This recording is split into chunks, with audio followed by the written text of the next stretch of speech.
Good day everyone. Today, we're going to solve a problem in Chapter 4, Relative Equilibrium of Liquids from the Hydraulic Reviewer. Here's the problem. An open vessel 30 centimeters in diameter and 90 centimeters high is filled with water to a depth of 45 centimeters. Find the magnitude of the velocity such that the vortex is just at the bottom. First, let's put down all the given values.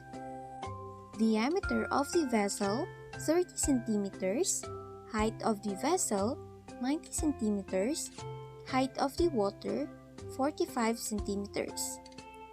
Assume angular velocity of the cylinder is omega, as we know that when a cylinder vessel rotated, then h is equal to omega squared d squared over 8g, where h is the height of water at center from and to the surface of water. Omega is the angular velocity, d is the diameter of vessel, and g is the gravity of acceleration.